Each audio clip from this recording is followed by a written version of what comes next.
When Genji was still but 17, while visiting a lady in secret, he went one day to call at the house of his old nurse, who lived in the Gojo quarter. His old nurse had fallen gravely ill and taken vows as a nun, and Genji came in heartfelt concern for her.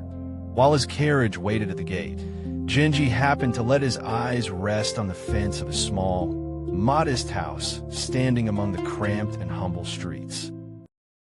Over the rough plank fence, a fresh green vine clambered, as if in contentment, and white flowers alone bloomed there in profusion, smiling, as it were, to themselves.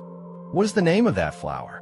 Genji murmured half to himself, and an attendant knelt to answer him. "They call it the Yugao, the evening face," he said, "a frail flower, well suited indeed to so humble a fence." When Genji bade a man pluck one of the blossoms, a charming little girl came out from the house. The little girl held forth a white fan steeped in incense and said softly, "Lay them on this to carry them, if you please." On the fan, written in a graceful flowing hand, there was a single poem that breathed a faint and tender suggestion of love. Charmed by so unexpected a refinement, Genji felt his heart quite drawn away.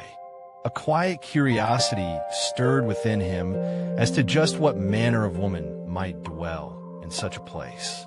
Presently Genji, too, wrote out a verse, gently veiling his own feeling, and sent it back by the hand of the little girl. And so Genji came to meet the lady of that house in secret, again and again. Yet that neither should reveal their name or rank became the unspoken pledge between them. Deliberately, he hid his station and would not even let his face be clearly seen. And yet, for all that, day by day he was drawn the more to the artless, winning gentleness of the woman. The lady, Yugao, was mild and somehow helpless in her ways. She seemed to know neither how to quarrel nor how to refuse, so soft was her nature. That very pliancy, so tender and so touching, seemed fresh and dear to Genji, who until then had known only women of proud and lofty bearing. Now about the night of the full moon of the 8th month, from the mean houses crowded, round there came the late-night noises and the bustling voices of the poor. At all that clamor Yugao seemed deeply ashamed, and Genji was moved to take their secret love to some place where it might be tasted quietly, away from all eyes. "Let's go to some quieter place," Genji gently urged her. Before the night grew pale, Genji set out secretly by carriage, taking Yugao with him. Whither they went was a desolate, ruined villa nearby, long left unlived in. The garden lay buried deep in weeds. The water of the pond was stagnant, and a forlorn and lonely air hung silently over all.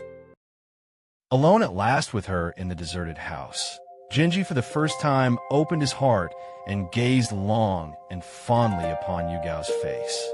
But as the night deepened, the deep stillness of the house turned little by little into an unease that pressed upon the heart. Timid Yugao, utterly frightened by the strange and gloomy place, could only press close to Genji's side and tremble. Late in the night, as Genji drifted into a light sleep, there rose up softly at his pillow the shape of a woman, beautiful and yet terrible to behold.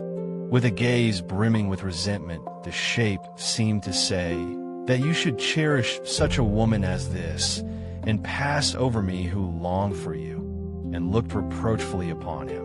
Starting awake, Genji looked about him. The lamp had somehow gone out, and the house lay sunk in deep darkness and silence.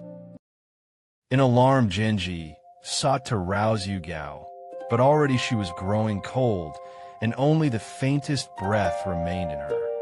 For all the desperate calling of her name, the gentle Yugao breathed her last and faded away, fragile as dew vanishing. So sudden was it that Genji could only sit stunned, clasping in his arms the one so cruelly changed. Presently there came hurrying his faithful retainer Koremitsu, who strove with all his heart to uphold his distraught lord. Because of his lord's need for secrecy, Koremitsu quietly saw to all that must be done and contrived how the body might be borne away. In the depth of night, the body of Yugao was borne away in secret to a quiet temple in the eastern hills. So great was the shock that Genji took to his sickbed and for many days together could not rise.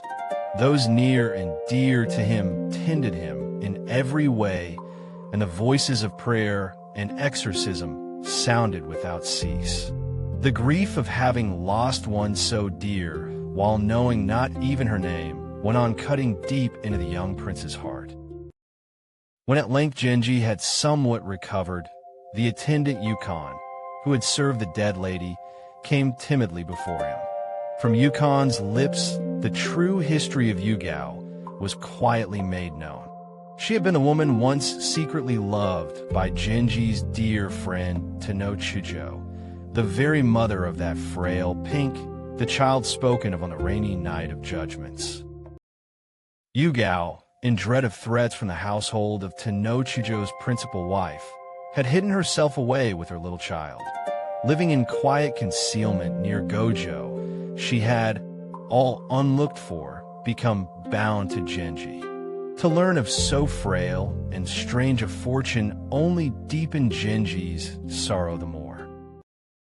In secret, Genji made his way to the temple in the eastern hills, and there took his last leave of the dead Yugao. When I gaze on the smoke of her, I loved as a cloud. Even the evening sky grows dear to me.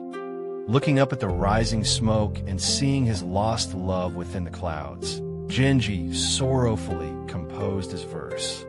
The image of that gentle one, bound to him without a name and gone like dew, lingered long thereafter, never fading, in the depths of Genji's heart.